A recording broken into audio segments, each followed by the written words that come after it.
Assalamualaikum warahmatullahi wabarakatuh. Kembali lagi bersama saya Tika Rahmawati, mahasiswi jurusan Akuntansi Politeknik Negeri Samarinda. Di video kali ini saya akan membahas tentang topik 8, yaitu pengorganisasian. Yang pertama yaitu pengertian organisasi. Dalam organisasi sendiri terdapat 3 ciri. Yang pertama yaitu adanya sekelompok orang, adanya suatu kerjasama, dan kerjasama itu didasarkan atas hak, kewajiban, dan tanggung jawab masing-masing orang untuk pencapaian tujuan. Dari ketiga ciri tersebut, maka dapat disimpulkan bahwa pengertian organisasi adalah yang pertama dalam arti badan, merupakan sekelompok orang yang bekerja sama untuk mencapai suatu tujuan tertentu. Sedangkan dalam arti struktur yaitu gambaran secara skematis tentang hubungan-hubungan kerjasama.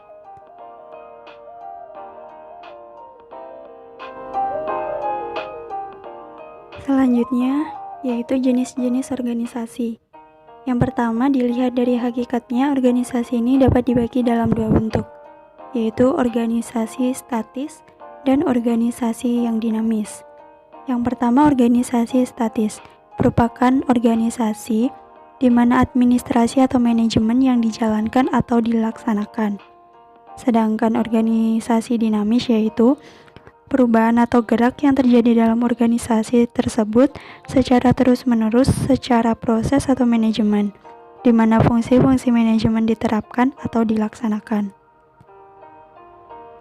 Dan yang kedua, jika dilihat berdasarkan pola hubungan atau komunikasi, organisasi ini juga dibedakan menjadi 2 bentuk, yaitu organisasi dalam arti formal dan organisasi dalam arti informal.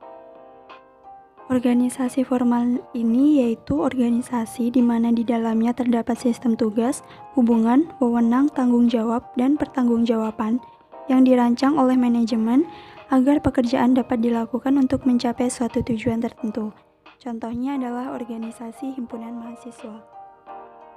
Sedangkan organisasi dalam arti informal adalah suatu jaringan hubungan pribadi dan sosial yang mungkin tidak dilakukan atas dasar hubungan wewenang formal, tetapi lebih berdasarkan pada kebersamaan, seperti kepentingan perasaan, tugas dan pekerjaan, serta kegemaran yang sama. Contohnya adalah sebuah komunitas. Selanjutnya yaitu bentuk-bentuk organisasi. Yang pertama yaitu ada organisasi garis, merupakan organisasi yang tertua dan paling sederhana. Penciptanya adalah Henri Fayol dari Prancis.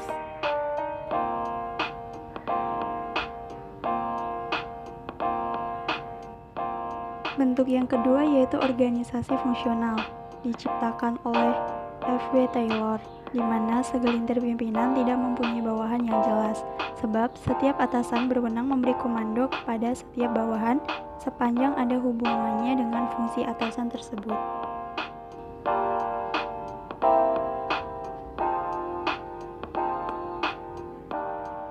Bentuk yang ketiga yaitu organisasi garis dan staf, diciptakan oleh Huntington Emerson.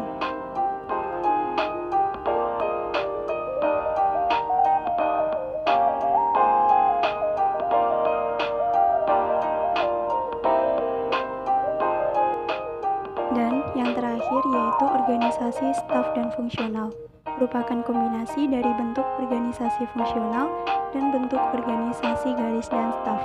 Kebaikan dan keburukannya adalah sama dengan kebaikan dan keburukan dari bentuk organisasi yang dikombinasikan.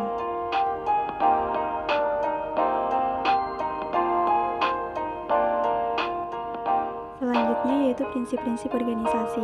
Agar suatu organisasi dapat berjalan dengan baik, maka diperlukan prinsip-prinsip, yaitu diantaranya sebagai berikut.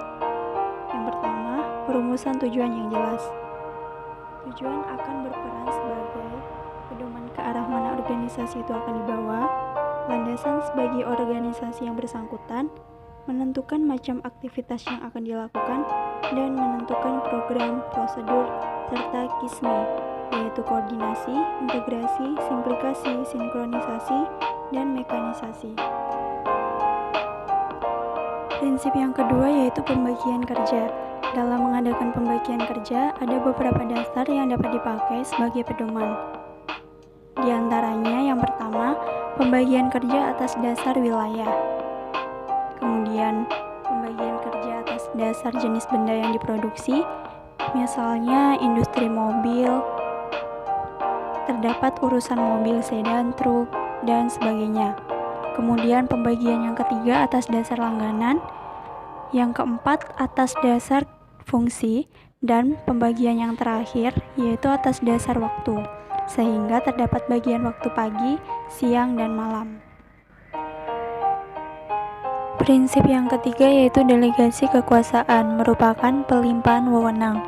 Nah, dalam mendelegasikan kekuasaan ini, ada 4 hal yang harus diperhatikan agar berjalan efektif, yaitu proses delegasi harus mencakup 3 unsur, yaitu delegasi tugas, delegasi kekuasaan, dan adanya pertanggungjawaban. Yang kedua, kekuasaan yang didelegasi harus diberikan kepada orang yang tepat. Yang ketiga, mendelegasi kepada seseorang harus dibarengi dengan pemberian motivasi. Dan yang terakhir yaitu pejabat yang mendelegasikan kekuasaan harus membimbing dan mengawasi orang yang menerima delegasi wewenang. Nah, manfaat dari delegasi sendiri adalah sebagai berikut.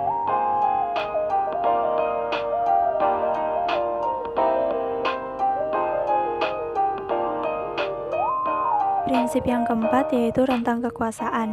Yang dimaksud rentang kekuasaan yaitu pemimpin harus menentukan jumlah orang yang akan menjadi bawahannya. Dalam menentukan jumlah bawahan itu ada beberapa faktor yang harus diperhatikan. Yang pertama, jelas tidaknya wewenang dan tanggung jawab masing-masing orang dalam suatu organisasi. Yang kedua, jalinan hubungan kerja antar bawahan. Yang ketiga, kemampuan orang-orang dalam suatu organisasi. Yang keempat, corak pekerjaan. Dan yang terakhir, jarak dan waktu. Prinsip yang kelima yaitu tingkat-tingkat pengawasan. Di sini ada 3 tingkatan dalam organisasi, yaitu organisasi pipi dengan 2-3 tingkat, organisasi dasar yaitu 4 tingkat, dan organisasi curam yang terdiri dari 5 tingkat. Tingkatan pengawasan di sini hendaknya harus diusahakan sesedikit mungkin agar organisasi sederhana dan memudahkan komunikasi. Prinsip yang keenam yaitu kesatuan perintah dan tanggung jawab. Merupakan prinsip di mana seorang bawahan hanya mempunyai seorang atasan dari siapa ia menerima perintah dan kepada siapa ia memberi pertanggungjawaban akan pelaksanaan tugasnya.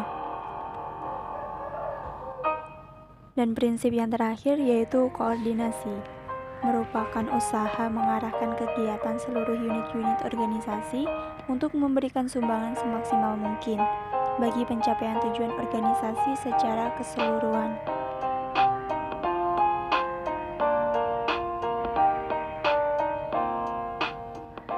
Dan itulah penjelasan topik 8 yaitu pengorganisasian. Sekian dan terima kasih.